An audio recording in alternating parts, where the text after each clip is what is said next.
Is everybody in? Is everybody in? The show is about to begin.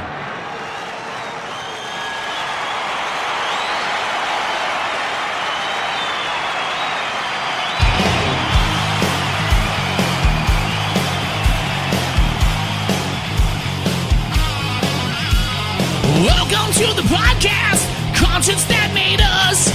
Interviews and stories, tales from the bus. We love taking you back to when it all went down. The greatest live shows and that cheering crowd sound. It's concerts that made us, concertsthatmadeus.com.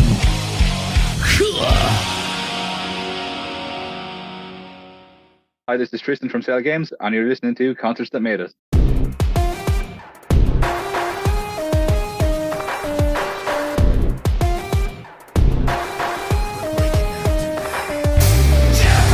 Don't fuck with us. If you feel me coming down, a gear up with us. This is a jailbreak. We're gonna party tonight. You better take your fists up for the fight of your life. Jailbreak. Don't fuck with us. If you feel me coming down, a gear up with us. This is a jailbreak. We're gonna party tonight. You better take your fists up for the fight of your life. I'ma pick the locks and I'ma pay the cops off. I'ma bend the buzz and bite the motherfucking god dog. Doing time is wasting time, I'm wasting time's a turn off. Behavior rackets kicking ass with me and murder. The rest of y'all can step the hell away from me. I'm not impressed by your perceptions of what rap should be. I might have never made bank, but I've been blessed with being me. So cut it down, get off the stage and pass the microphone, please. I'll address the prison yard from the warden's office. People put your fists up, bloody knuckles, heaven help us. That this vengeance might be mercilessly eloquent. Life sentences, poetry for miscreants. 4 walks, 3 meals, good behavior. Cut a deal, find Jesus. Slave labor, 10 to life, doing fine. Rehabilitated, get a job, blend in, just don't upset the neighbors. Scream, cause I kinda just kill myself. I've been spending half my life dressed up with someone else. I left the lightsaber on the bookshelf. It's how I took it down. I did something bad for your health.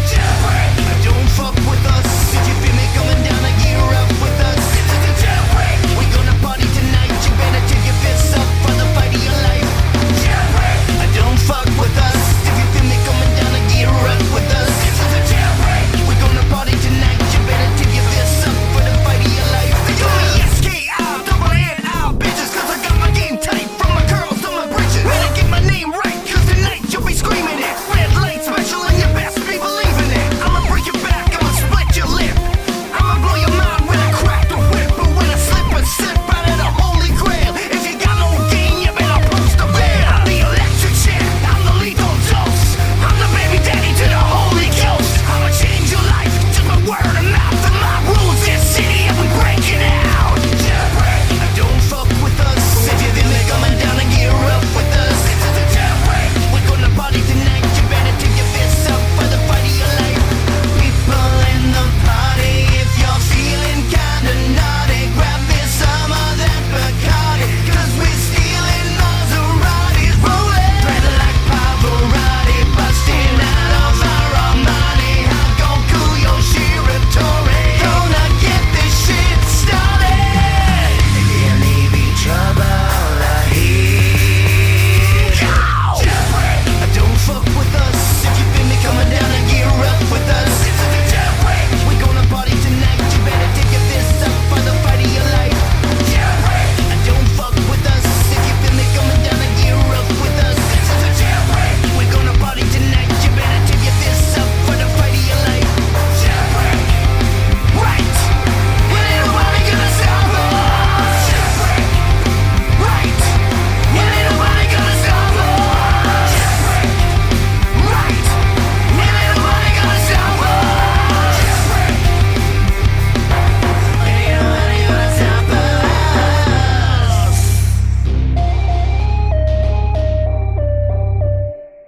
Tristan, you're very welcome to Concerts That Made Us.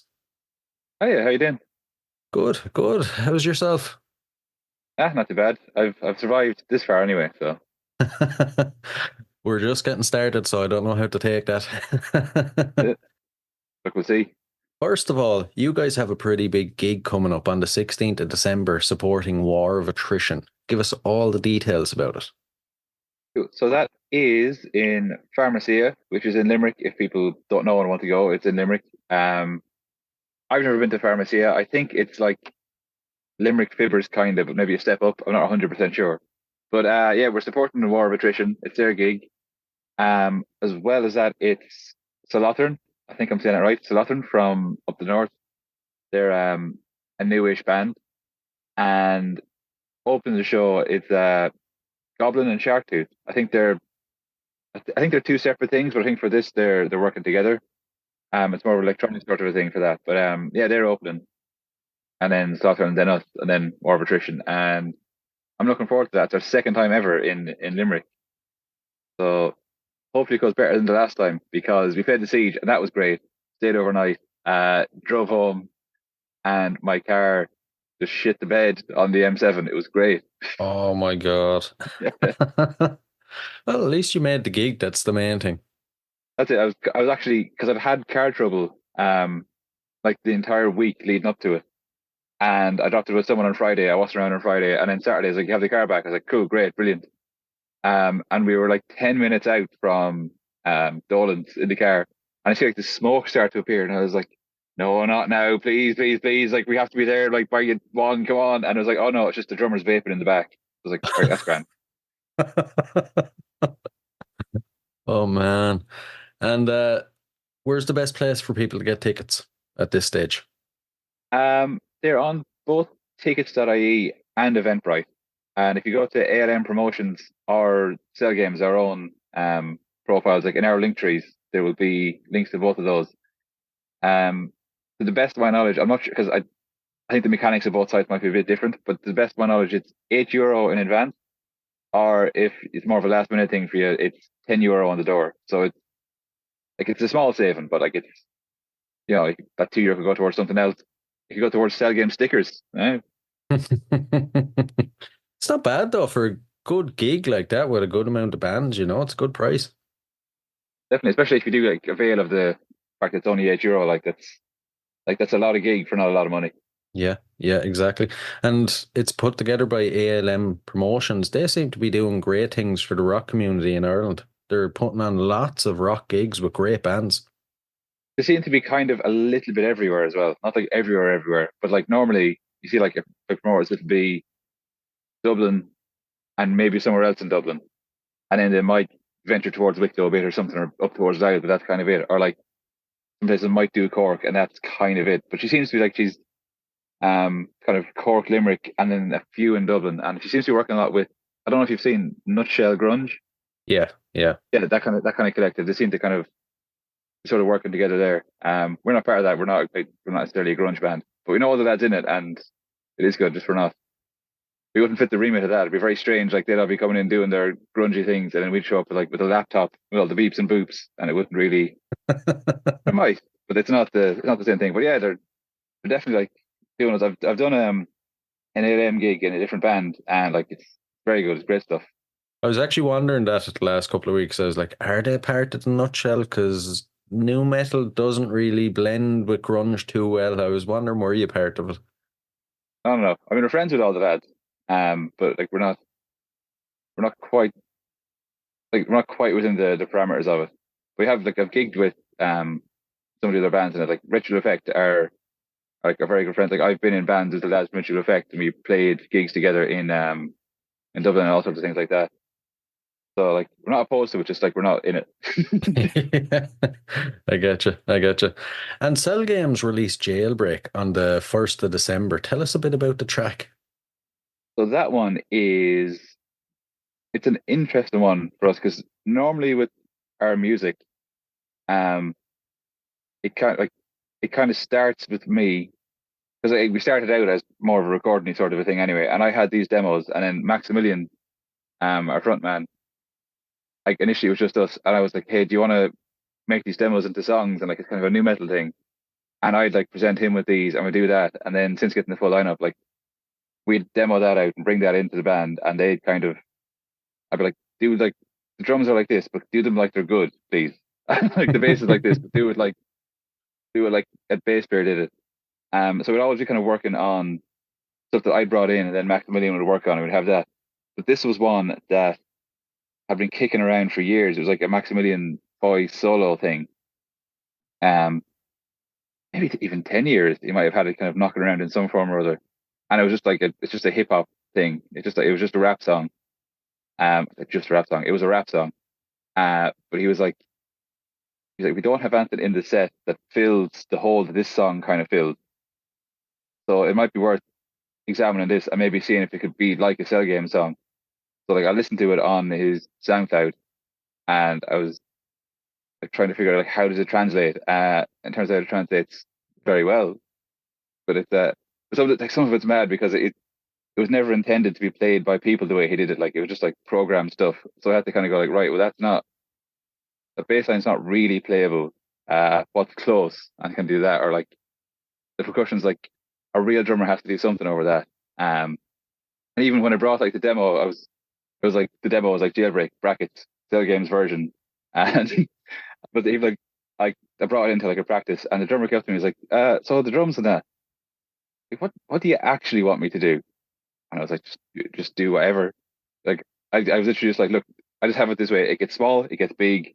The chorus is bigger, the bridge is smaller. Just do something with that. And it's very Tonchi is his name. I know it sounds like a descriptor, but Tonchi's his name. It's very Tonchi kind of drums in that song. Like you just stuff like you just try things in practice, and then like you hit on that one. It's like that's the one. That's the song now. Do that.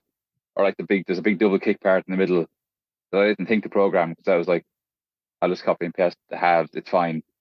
So yeah, it's kind of it went from being just a Maximilian solo thing to like this weird new metal demo of it that I had to like what it is now. Like even the guitars and the verses, that would just be like kicking around in practice. I'm going like I have to play something, but I don't know what. So just I'll do something. But yeah, it came out on the 1st, and it's done the best of anything we've done so far, which is great.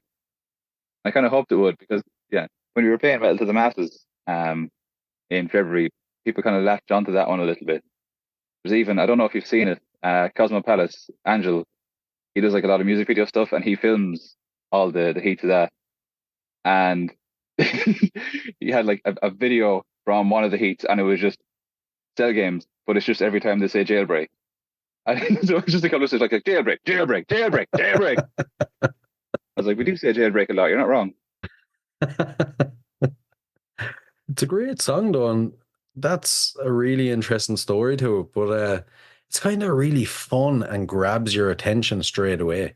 And I've been diving into your music over the last couple of weeks now, and the first thing I noticed about you guys is I was like, no way these guys are from Ireland. They're actually too good. They have to be like veterans of the scene in the States, you know? How did you guys find your style and your sound? I suppose that it does help a bit that like we're not young lads, and I think we've all done lots of other little bits before we got together. So initially, like it was just me and Maximilian at the start, and the way I met him was he was playing in a band called the Actual Mafia, which is it's a very silly band name, but they were very good. I think I knew the drummer from that band, and I think I tangentially knew the bass player kind of, and I was like, oh yeah, I'll go to your launch in Thomas' house. And after the set, I had to go. I just went up to him and I was like, man, I got this idea that I want to play Blood Sugar Sex Magic all the way through with a band, and I want you to be Anthony Kiedis. And he was like, yeah, okay, brilliant, yeah, cool. I'll just add you on Facebook. And then like I never did that. But then a few years later, a few years ago at this point as well, it would be 2018, I think, is when I came up with the idea. Like it was Chester Bennington had just like passed in July 2017, and even at that point, I was like, someone needs to play Hybrid Theory all the way through, and it should be me and someone else. But all my friends were like, there's no time to do that. What are you talking about? I was like, okay, but like for his anniversary, like that we should do that, and like the proceeds should go to where it'd be a cool thing to do. And Maximilian just showed up in my DMs. He was like, hey, I want to be your Mike Shinoda. I was like, yeah, absolutely, do that. And we did that gig anyway. It was Hybrid Theory all the way through, and raised like I think $1,000 or thereabouts for Aware. And afterwards, I was like, you know what? It is very fun playing new metal, and I thought like because there was kind of still a bit of like if you said new metal, people were like, oh, massive jeans and rapping and turntables. That's not good. But I was like, you know what? This is actually really good, and everyone here is like really into it. And even the bass player in that band, um, like he hadn't listened to Linkin Park ever in his life, because he's only like he was 23 or something at the time, so like it just passed him by completely. But he was like, some of these songs are really good. It's like they are really good. That's why we're so upset. Like after like just after that, I was kind of like in tandem with still doing that and making it an annual gig. I was like, man, I've all these demos, and they're all like just when I go to do riffs, they kind of come out like this anyway. I think we should like try and do this. And like towards the end of 2019, we were kind of kicking like demos back and forth. I had like maybe 2 or 3 demos that I was like, I think these could be the ones that might be songs. I don't know. Um, like they're all very copy and paste. Nothing has a bridge. I was like, they're just like it's a verse and a chorus, and I just copy and pasted it because the song has to have 2 verses and 2 choruses. And we were kind of trying people out and stuff. And we had a drummer, and we didn't have a drummer, and we auditioned bass players, and we were looking at other people. And then it got to 2020, and we're like, right, well, there's no gigs. Can't really do anything. So it was like, will we actually just do these songs, and I'll like record them a bit better, and you send me over your vocals, and we'll do that. And we got the first song out that way. The Configuration. It came out at the start of 2021, and even on that song a little bit, the way I'd written it initially, it was kind of this thing I had in my head where when we were jamming stuff out, I was still very like, well, like we have to be able to do it live, so like it's just guitar, bass, drums, vocals, and like I maybe do overdubs, but really I want to have like the focal points be playable live. And then with that one, I was like, well, like there's no gigs, so it's kind of whatever. So there's like one keyboard part in that song, or like there's big layered vocals that we maybe can't do live. And then it was a few months later, and I was like, you know what? There's still not gigs, and I've been kind of looking into like how do you do tracks live? 'Cause everyone does it anyway. And I was like, it's time for me to embrace the fact that look, there's going to be tracks. It's fine. So like the next single was just like well, this is unplayable without tracks. And I was like, let's lean into like the electronic part of it. And that's like Relics was that one, and that's still in the set. So we kind of went that way, and then we got to I think, the end of 2021. We were kind of like, right, well, the end of 21. Was it the end of 21 or 22 when it was like, oh, gigs are back?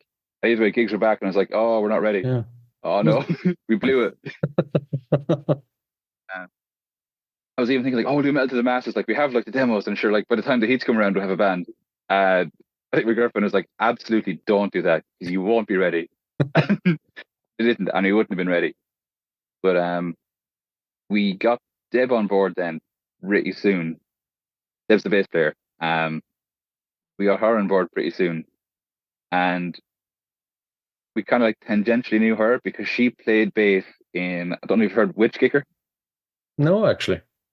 They were kind of around like again like sort of before the pandemic, and then I think when the pandemic was over, they kind of did all this gone and done other stuff, so they never really got back together.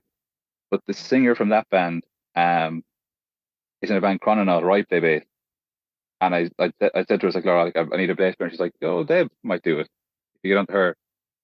And I can't remember if I got onto her or she got onto me. And she's like, oh, like I want to give that a go. I was like, yeah, cool. It's in drop C. Just bring your stuff to Temple Inn at this point, and she will see. And we tried a few people before, and some people were kind of they were good, but they weren't as into it, or like you could tell they weren't really metal bass players. They were kind of doing things where it's like this is kind of right, but it's not. Like it's going to be hard to play the songs this way. There's like weird things, like someone was playing on a 5-string. I don't know. Do you play guitar? Is this any just useful information? Play guitar. Yeah. Oh, grand. So like the 5-string, so it's down in B, but we're in C. So it's like, so what are you going to just like play everything on the first fret all the time? Like, but that's really confusing. And I was like, do I have to work it out now? I'll tune in to B. I'm like, okay, you do this. And I said, no. But like he was a competent bass player. Just he wasn't a metal guy. He was just like, here are the notes, I'll play the notes. You could play it, but it wasn't the thing. We had people like kind of show up and like be able to play, but not really like know the stuff. But then Deb showed up, and Deb showed up and like pretty quickly. We were like, yeah, Deb, like she's showing up. She's all three demos, like the two singles and one of the demos. She's playing them like there's a few bits that she doesn't know inside out, which is fair enough. Which is like, oh, like, sure, let me know what you think. And I was like, oh no, we have a gig in April. Are you free to stay? And she's like, yeah, probably. It's like, great. And like she sings a lot as well. She's kind of early on. She's like, oh, if you need stuff for backing vocals, like I'll do it. And I was like we didn't have time to do arrangements in between gigs. So we had like the practice of like, oh yeah, definitely. And then like since starting to record, we're like, oh yeah, Deb's doing all of the proper singing backing vocals. I think she's kind of taken on. So she's left me to kind of do all like all the fry stuff that I'm terrible at, but I'm doing it anyway because someone has to do it. But she was in first, where we had a gig in April.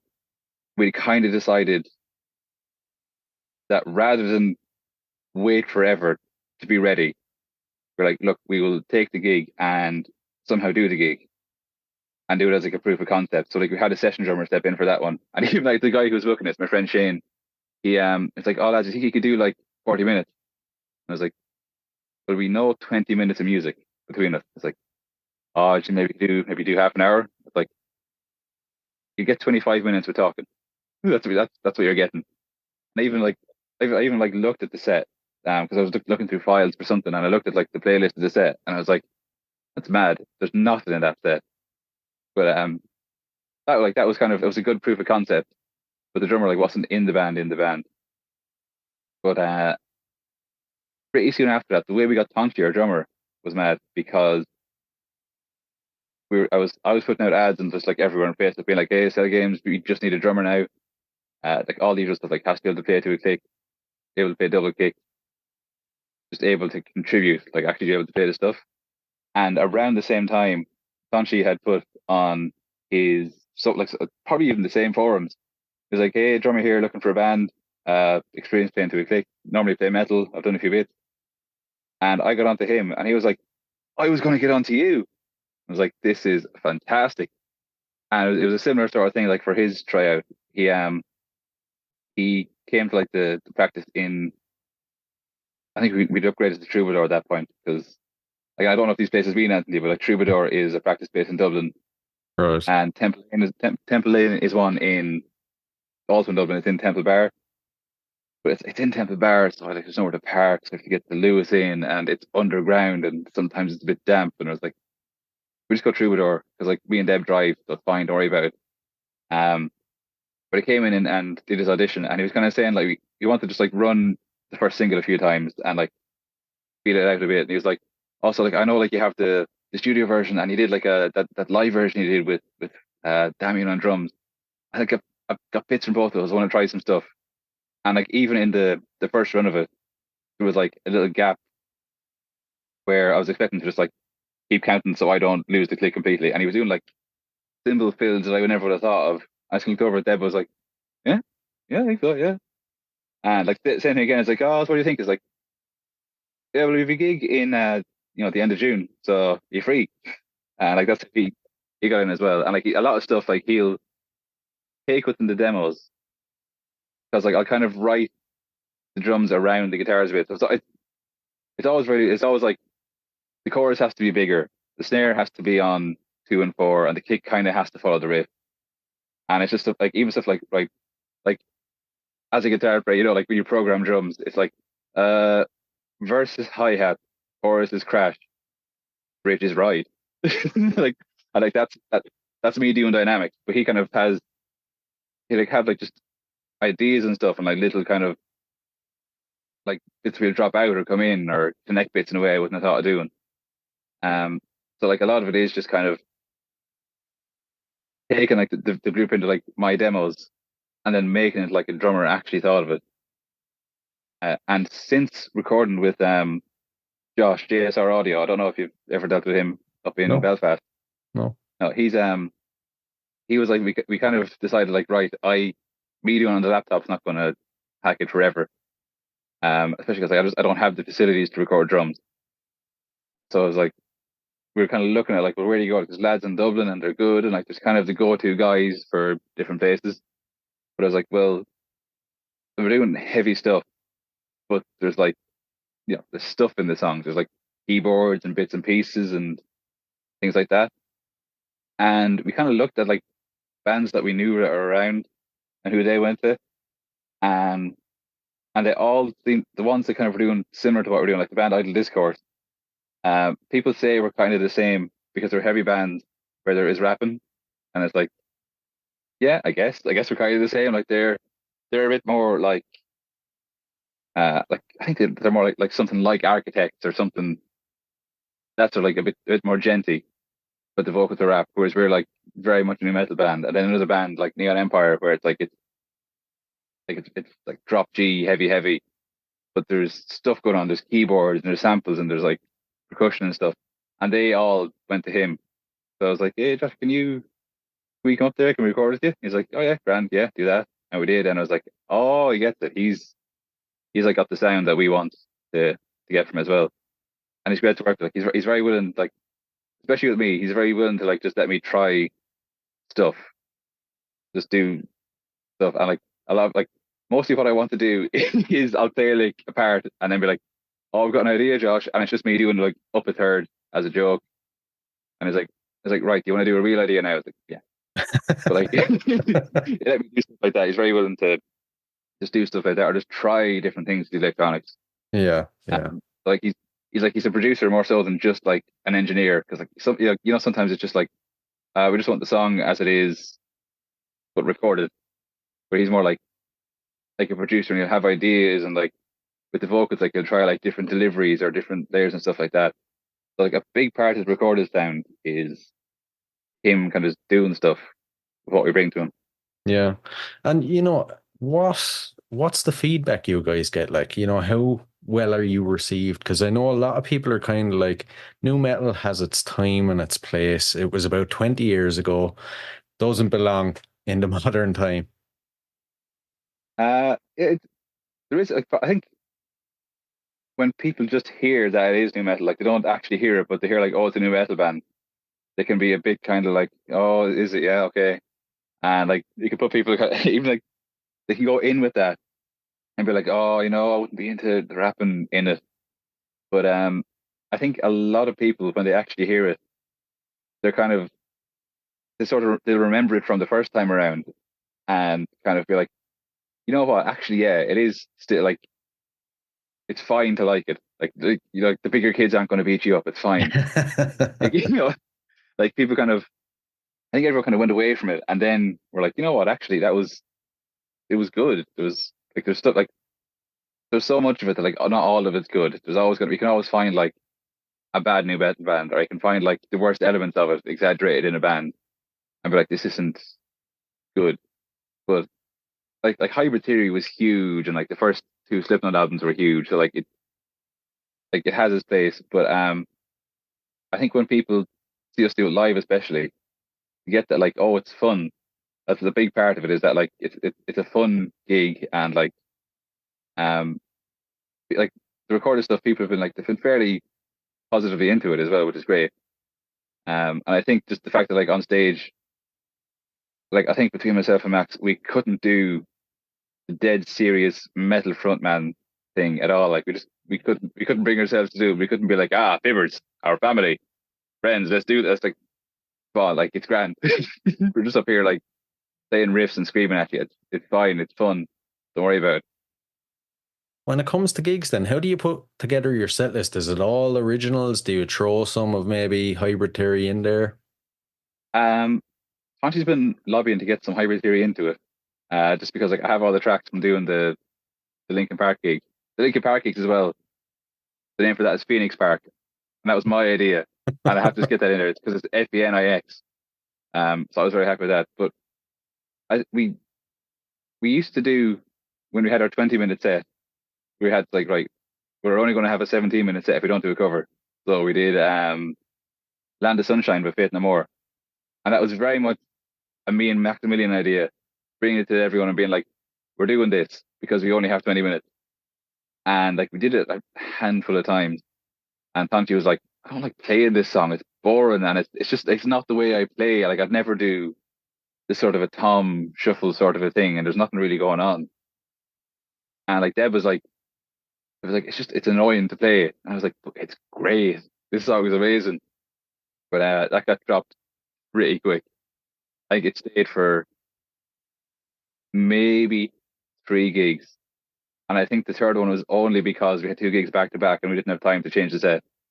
But then we were like, well, Maximilian kind of he has a sort of philosophy about like putting sets together, especially when they're a bit longer. It's kind of like you have to get people's attention straight away, hold them for a bit, and then like there'll be a lull in the middle. And if you do a cover there, they'll pay a bit more attention. But as we kind of start getting more written and more of our own stuff, and people are kind of starting to react to that, like the need for a cover kind of got pushed out. But we kept a cover of Push It by Static X in the set. And I thought that we always finished it with, whenever we had like a set that we needed like 3 more minutes, I always thought it was at the end. But I was looking back at an old set and it used to be second from the end. And I have no idea why we did that. I think that was like, why they're still paying attention, hit them with this one. I don't know. But yeah, that one, we don't do it all the time. But if it's like a 45-minute set, we're like, well, we have these 3 minutes to go at the end. So like there's space for this one. But other than that, like it's all us. And that we used to have an intro track as well. That wasn't us. It was like a cover of like a remix or something. I don't know. Again, I didn't find it. It was sent to me. It's like, this should be your intro. I was like, yeah, cool. It was some piece of Dragon Ball Z music. Called Cell Games. And we had that as an intro track until we realized like a lot of the gigs we're doing, we're just getting a line check. So when it's time to start the set, we're already on stage. And then the intro track is a minute long. So we're just kind of standing there like, just pretend this is, I used to actually during it have to go to the mic and be like, pretend we're only coming on now. Pretend you didn't see that. So now we're just like, we have a tiny little intro and straight into it. And it's just like, if you have a half-hour set, there's no room to be sticking in covers. We have like, there's enough kind of types of songs in our set, or there's enough kind of going on that like you can kind of fit all the gaps that you need in a set with like you have like the intro song that's like the most immediate song, the one that was like a single, one that's like not a ballad, there's none of them are ballads yet, but like something a bit slower or a bit more melodic, and then something like pick them back up again, that's normally Jailbreak, and then something to kind of like take them back down a bit, and like Here's Your Bones, it's like the single before Jailbreak, that's kind of like near the end. If you have a very short set, that is the end. And then it's like, then the big ending song. That has like a big, there's no fade out, it's a big definite boom, end. So like that's how we structure it now. And it stayed the same for quite a while. Because we were like, well, like one song was almost written to be an opener, that kind of a thing. Yeah, I get you. And I suppose at this stage, the podcast is called Concerts That Made Us. So I have to ask you, as a concert goer, what concerts do you think have made you? Very definitely the first one I ever went to, which was Korn on the Take a Look in the Mirror. I want to Take a Look Around, that's the wrong band. Take a Look in the Mirror tour it was The Point at the time. And Static X were supporting. Oh, and wow. I hadn't heard Static X at this point. I think my friends might have, because I didn't have the channels. They probably had Kerrang. So they probably knew a bit more. Like they'd played, I think the Only was in a GTA game, maybe, or in some game. So like they were a bit more up to speed with that. But I was just like, I don't know who this is. I'm just here for Korn. This is great. But then like I saw them and I was like, what is this? This is what is happening. And like even like little things, I still lose my mind for a gig. Like when the guitarist and bass player swap sides during a song, I still lose my mind for that. I'm like, this is showmanship. Oh my god. But that being like the first gig, I was like, oh yeah, gigs are kind of where it's at, I think. And then there's some other things I've been to where things being kind of funny.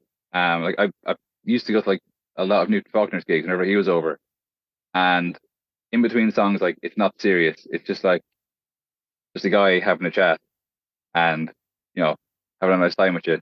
And like I've definitely taken that to gigs. part of it is like not knowing what to say on stage as well. It's kind of going like, I don't know, they're all here, stuff like that. But those have definitely been big. And I used to kind of, there's probably a period where every gig I went to, I'd go to and be like, that's what I want to do. Oh my God, yeah. Like, I go see Metallica and be like, I want to be in a thrash band, and I want to like, I want them to be like mics all over the stage, and I want like I think everyone does it where like to see Metallica for the first time, and then when they're in a band, like every time you go into a section, someone goes up to them like and goes, "Shh," like does all that kind of stuff. Like seeing stuff like that, that was definitely a huge part of like gigs. And like, I think the biggest gig that had an effect on me, I wasn't even at it, was the Chili's in Slane. Right. And I wasn't like when that was announced, I don't think I was like, I would have been like 12, and I wasn't as into music. I was getting into music kind of at that point. So when it was announced, I don't even know where Slane is. I'm 12. And I think for Christmas I saw an ad for the DVD that year, and I was like, oh, that looks like it's a good gig. And like I think I have like the albums and I know the singles, and I watched that and I was like, oh my God, this is gig. Just the fact that like I didn't realize you didn't have to know what you were going to play. I was like, oh, you could just, if you just know your way around enough, you could just make stuff up and things like that. Or like, I didn't know what backing vocals were really, and I was like, oh, you go over or under the lead or to another part sometimes, and like that really kind of set me off in that direction. Maybe not very good for learning guitar solos, unfortunately, because I was like, oh, you can just make it up. It's like sometimes you shouldn't make it up. It's like, yeah, I'm kind of fine. Just do that. That was like I just gassed at the biggest gig for me. I wasn't actually at, but the gigs I've been at, um, yeah, I don't know. I think those are the biggest ones that kind of like shaped where I am, like with gigs. Like there's gigs that I thought were amazing, um, but I just thought the gig was very good, and it didn't make me go like, oh, I have to do that. I think that the last one that was just before the pandemic. I discovered the band Twerp. Do you know them? TWRP? No, actually. No, they're this Canadian band. It's kind of city pop what they do, but then it's kind of a bit rockier than that. But like they're very much a gimmick because like they all wear spandex and they have characters, and no one knows what their faces look like. But they were the backing band for a comedy band called Ninja Sex Party, and we just managed to get tickets to that because I was like, oh, they're from YouTube, they're funny, this will be good. And then Twerp were like they're the backing band, but they have their own set beforehand. And I saw them, and I was like, what's going on? What is this?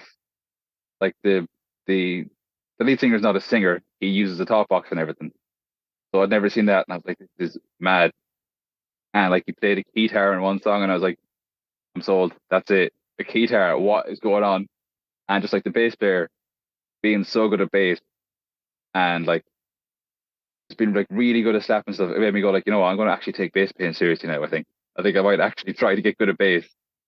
And I've been ages since I'd been to a gig, and it's like I'm going to actually have a go at that now. So like that was important, and even like them kind of just messing around on stage and kind of like it's not 100% serious. I think that was important to be like, yeah, it's fine to like the music still has to be good, and like you have to be tight and it still has to be good, but like people are there watching you as well. Like like if like especially in metal, I think that there's kind of a thing of it's just like stay in your spots, do the set, and it's very serious, and people are kind of fold the army and like watching what you're doing and being like, yeah, that's good. You got very that. judgmental. Yeah, but we haven't kind of done a lot of that ourselves though as well. I think we're looking at like people very immediately go like, oh, it's fun, or they're doing jokes in between. It's fine. New metal songs, like it's fine. There's a song called Jailbreak that's not the Thin Lizzy one. So like I think like the main thing I've taken away from a lot of gigs, other than like, oh, you can make it up as you go along, but not all the time. You just have to like know a bit going in. But like just the Chili's being like, oh, you can do improvisation, and then fans like Twerp and like Newton talking to gigs, kind of being like, yeah, but it's fun. Because like, why would you do it otherwise? That's kind of the main things I've taken away. Right. I feel like that you don't go to enjoy a gig, you go to study a gig, I used to a little bit. especially when I started, I used to be very like, I had to be like, what are they playing? How are they playing it? I want to know what they're doing. But now I accidentally kind of study gigs a little bit, just because it kind of comes from knowing how to play stuff. You can never really switch it off. I think I always found that, like, even especially when I started like learning how to play, if a song that I knew how to play came on in a place I had to think about what they were doing and be like, have I been doing it right the whole time? But like some gigs, I think if it's something that I know is like, I don't play this. Like I went to see a ska gig and it's like, I don't play ska. Let them away. This is grand. I could take this in. But if it's something where it's like, how are they doing that? I need to know that. I'll study it a bit. But yeah, other than that, like I do try to just go and enjoy the gigs. Even like there was a gig where there's a weird one in the Sugar Club where it was a band that don't play seated gigs really, but it was a seated venue that was booked for them. And I was sitting down because like there were seats and it wasn't sold out. So there was people down the front and I just felt like I was watching people watch a gig. It was really strange. But then like the following gig I went there, I was like down in it. I was like, oh, I can actually just get into this now because I'm in the gig. But yeah, I try not to be studying gigs, but sometimes I do have to kind of like I'll know what they're doing. I'll be like, oh, that's interesting. And for any listeners that haven't caught one of your gigs yet, what can they expect? Lay it all out first. Oh, now there will be goofs and there will be spoofs. But it will it's full on for however long we have, like for half an hour or 40 minutes. There's not a lot of let up. There's maybe a little bit of space for us to catch our breath in between because like we're not young lads, but it's heavy but not like breakneck heavy. But I think just the main thing is like that the gigs are fun and that there's an energy to them. There's something going on. Like the main thing is just they're just fun gigs, and there's like a little bit of silliness. Like I think very early on, I was even just silly things like I was like, what do you wear? Like, what am I going to wear for these Cell Games gigs? Like I'm just going to wear what we all decided like, oh, there's no dress code, just wear what you normally wear. And then for one gig, I think there was a gig where I was pulling double duty. Like I ended up having to like cover bass in the headline band because it was the cover band, so I knew the set anyway. And I was like, oh, I'm going to be roasted. I'm going to have to just like, I'm going to wear like a cut off. I'm just going to wear no sleeves. And I was like, maybe I'm a guy that wears cut off on stage now. And it became that sort of a thing. And like, it's evolved into like Maximilian. I think he wore a blazer to a gig, and it's evolved into like he just has like a load of weird suits that he wears now. So there's something to look at. We're not just in band t-shirts on stage. But yeah, I think you just expect if you go to the Spotify and listen to that, expect that, but like more. Right. More of that. Right. More of that. But mainly for me, be kind of like you don't have to 100% do the part that you had in your head going in. It's a bit like we're still tight, but there is kind of room to mess around. Like even Tonchi before I said at gigs, it's like you described it as like, you know, like we make jokes, you know, like with each other, we're just making jokes. Like it doesn't matter because we're inside the song, we're inside the click, we're inside the limits of the song, but like we're still, you know, we're having fun with it. So hopefully everyone's having fun, and it's not just going like this is gas. People are like, what this?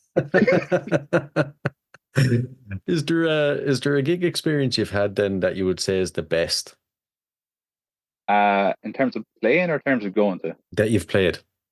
Well, I've played. Definitely one of the Metal to the Masses heats this year. They like that was. I know some people kind of give out a Metal to the Masses, and I know like music's not really a competition. It's not like, you know, it's not a sport. There's not a competitive element to it.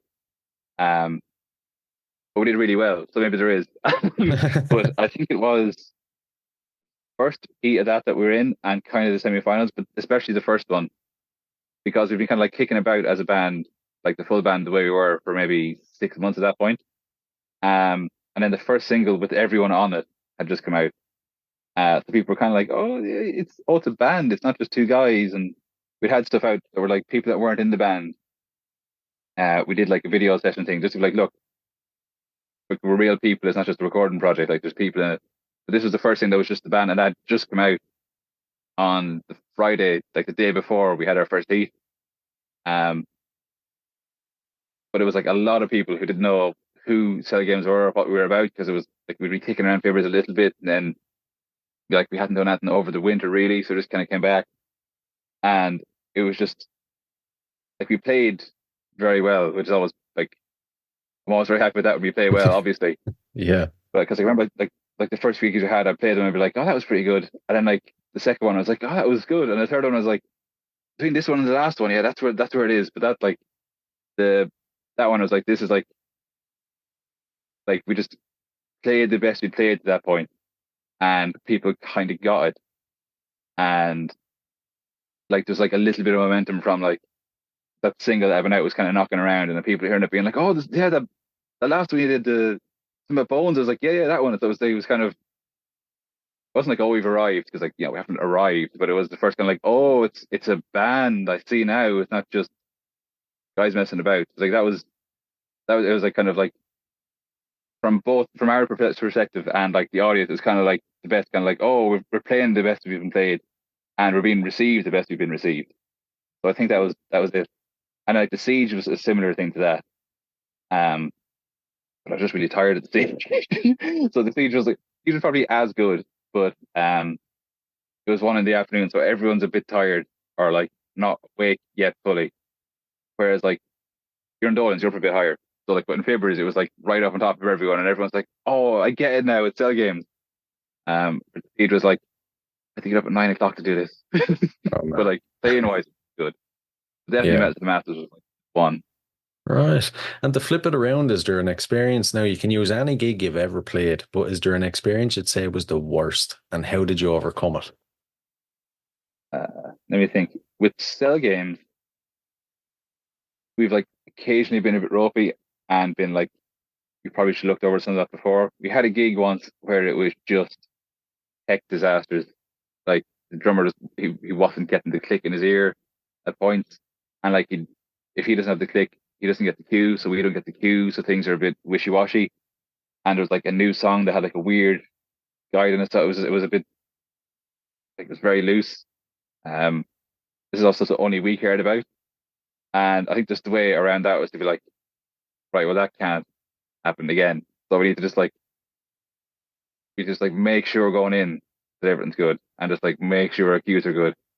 But not like on my own, I used to do kind of acousticy stuff, and the worst gig I maybe experienced in my life up to that point was I played Knockenstocking on the Sunday, maybe the second last year that there was a Knockenstocking, because I knew they stopped a while ago, and I played it on my own. And on the Sunday they started doing a thing where, because it's sort of residential area, they're like, look, there's a festival, but from maybe 2 to 3 on a Sunday, I think it was, or 1 to 2, an hour where we stopped. So I was the first thing on a tiny stage that was in the campsite, in like a shed after that break. So like nothing's really started up. I'm just one guy in a shed, and there was no one, and I was like, don't know if I actually like doing music. This is dreadful. Oh my god. and so like I don't know, like I never can that one, obviously, because I'm still on the go. But that was dreadful. It was just dreadful. Like I think I played fine though. No one can say I didn't, because there was no one there. Interesting. And, with Cell Games, then what's the goal? Is it just for fun for you guys, or are you serious about trying to make it? I think we're serious as you can be, without like kind of being a bit ridiculous. Like we're not obviously going to be like, oh well, we're going to set the free arena and do arena tours. It's like, probably not. But we do kind of want to do, like, we want to kind of be, I suppose, medium or extra medium in size. Like, we're not going to be huge, but like I did kind of start out saying that I always kind of shift the goalposts a bit. Like at the start of the band, it's like, I just want to play fibbers. Dads are always playing fibbers, and I just want to like just play my own stuff in fibbers. That'd be great. And then we did like 2 gigs, and I was like, I want to do more now. I want to do more of those, but I want to move up a bit. And then like we printed T-shirts, and I was like, I kind of want to set out the T-shirts, so I don't want to do that. And then it was like, then we became like, I want to do gigs opening for bigger people. I don't want to just do like throwing together lineups, like you want to kind of like open for bigger people and stuff, and like do not necessarily like calling it a headliner makes it sound bigger, but like kind of have enough people that are like willing to come to a gig that it's going to go like sell games is on the poster, come to it, that kind of a thing, and like just get like stay as many places as we can and as much as we can. Um, like we broke Limerick now, I guess, because we're doing like Limerick on Saturday. But like even like just like to play like all the obvious places, like we played Fred's and we played Fibbers. We're going to play Pharmacia. I'd like to get up the north. I'd like to get to Galway. I'd like to get to the UK, even though I think I do get seasick. So I don't know. We'll Good have to fly. figure that one out. We could fly. I just put the gear on the ferry. I don't know. Yeah. We put the gear in Deb's van on the ferry. Be grand. Won't get me on that. I won't feel great. Yeah, just kind of just always grow a bit. Like the hopefully not just kind of just be not just be like like bi-monthly Fibbers gigs and that's it. They kind of be like their games are on the bill. Check it out. That kind of a thing. Yeah, yeah, I get you. You don't want to kind of plateau, keep pushing forward. Yeah, like I don't want people to go like Sega games, that's still on the go. Like, yeah, we are. We say it like that. And when it comes to the band, how do you handle disagreements and differences, if there is any? We don't have or haven't anyway any massive disagreements. Like any kind of disagreement is always just kind of like trying something in a song and being like, not great, is it? And like normally if like because it's like it's an even number of us, so if three people go like, nah, it's not great, then it's like, oh, fair enough. But generally we kind of everyone's very open to everything. There's not a whole lot of disagreement in the band.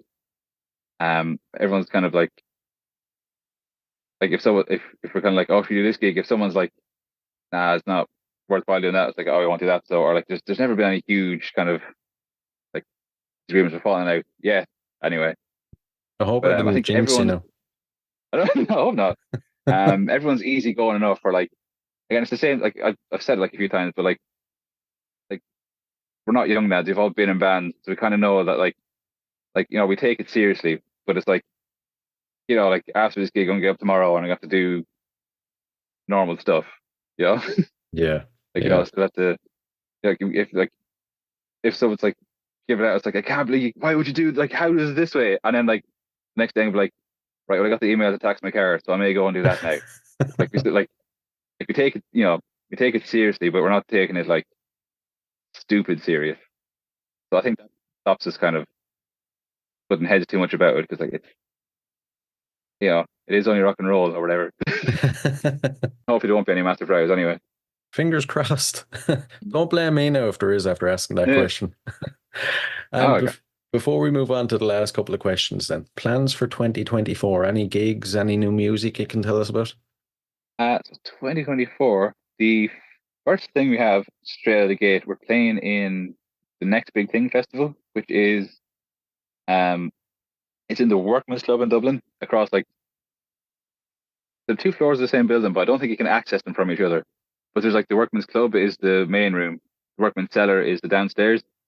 I think they connect in the building somehow, but the entrances are on like opposite sides of the block. I don't know how it works, but the timetable hasn't been like put together properly yet. But I think it's the 23rd to the 27th of January.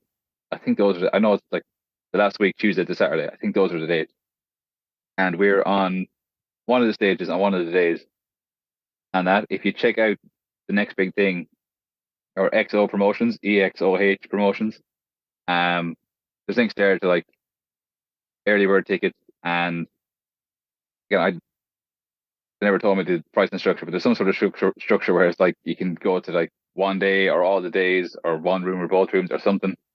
But like I think you just go to all of it and we'll be there.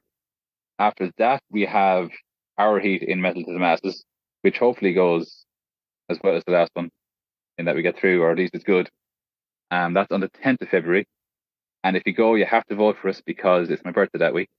So what are you going to do? Not vote for me on my birthday? We should have new music out then soon, hopefully. We haven't nailed down any dates, And if I start throwing out dates, it won't happen.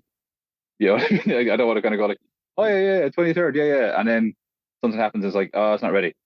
But there's stuff recorded. We've been working on the video for something like in the background for a while that like hopefully will come to fruition. We were in the studio 2 weeks ago, I think. The day after Jailbreak came out, we were in the studio working on the next thing. It just lined up that was like when you were able to do something. So we're kind of kicking around like, do we do infinite singles, or do we hang on a bit and make that an EP, or do we hang on a bit more and make that an album? But there will definitely be something out. At least one thing, definitely more within the span of the year. But the main thing is like gig at the end of January in Workman's, Metal to the Masses.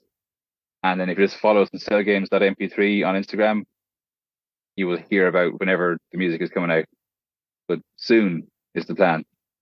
Unless, I don't know what, unless the files go away. I don't know, unless the WAV file goes away, it won't go out. But like, it's February-ish is the plan. And then we'll see what we've managed to end up slightly ahead of where we want to be in terms of like the stuff we have ready. So we didn't think we'd have enough stuff ready. So now we're like, oh, what do we do with it? Where does it go? That's better than going like, no, we have to get to here now. So it's not ready yet. Yeah, exactly. Well, there's plenty to look forward to next year anyway. And we'll dive into the last few. So these are a couple of random weird music questions. First one, if you could see any performer from history in concert for one night only, who would it be? Oh,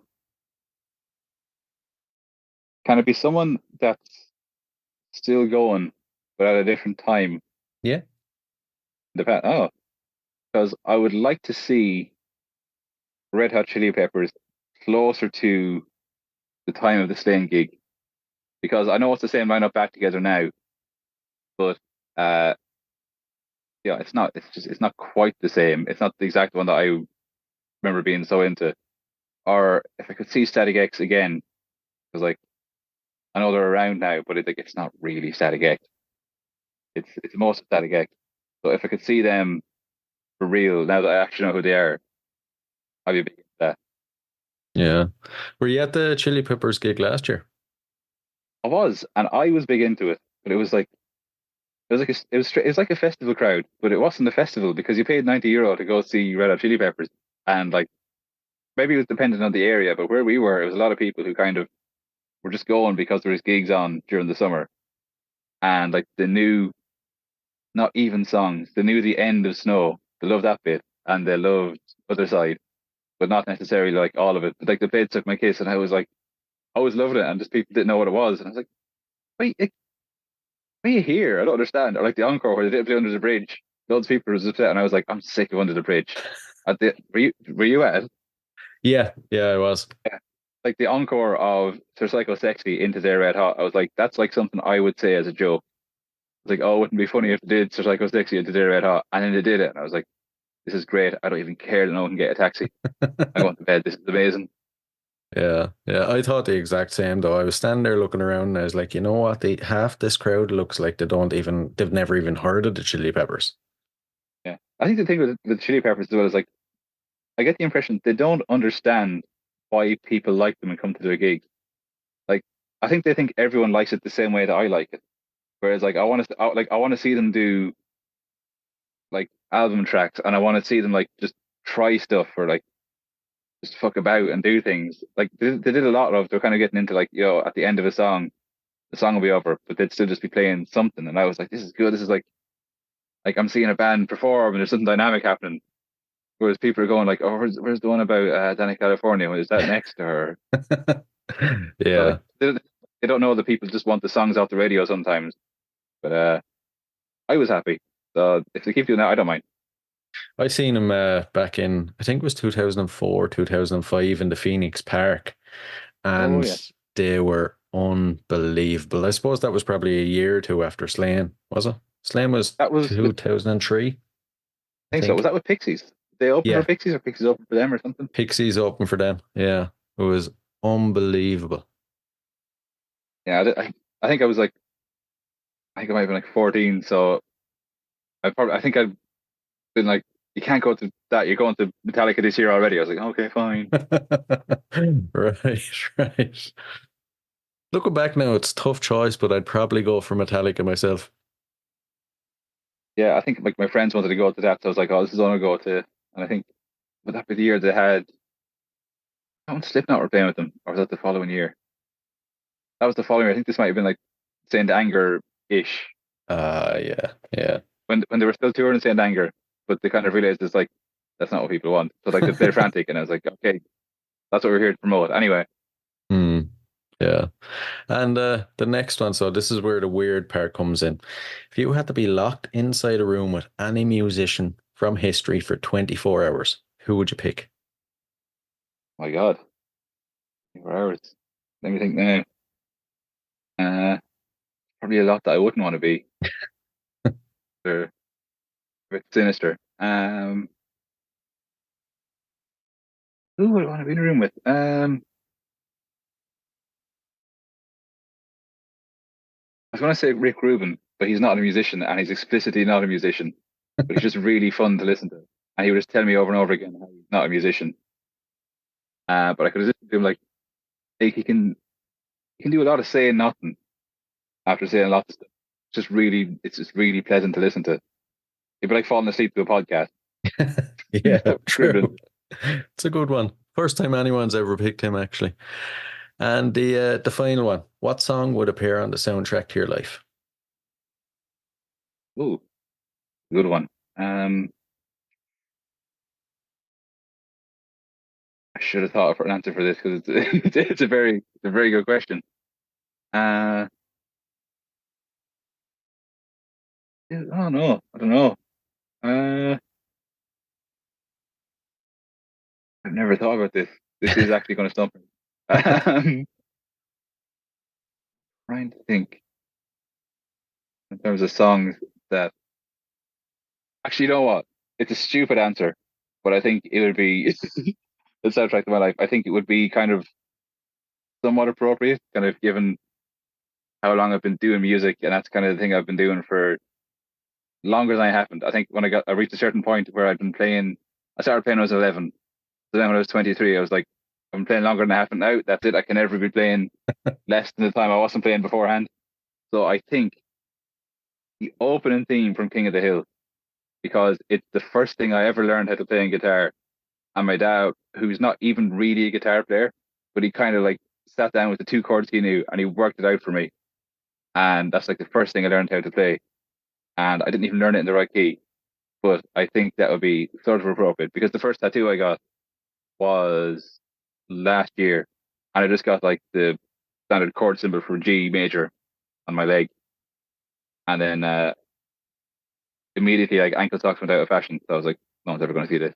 But I think it would be appropriate. It would be very good, kind of like G's the first chord I learned.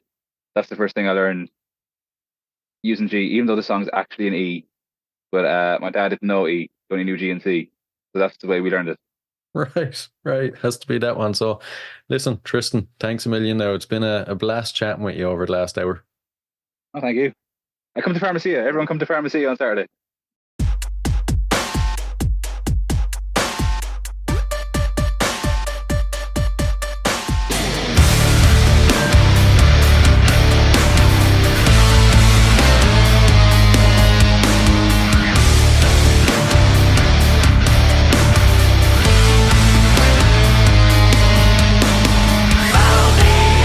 Move easy, don't look down and don't stop. Hold it.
Hey guys, I really hope you enjoyed this episode. If you did, please rate and review us on iTunes and Spotify. And if you're interested in signing up to Band Builder Academy, use the link in the show notes below and enter the code CONCERTS and you'll receive 10% off. So, until next time, keep rocking.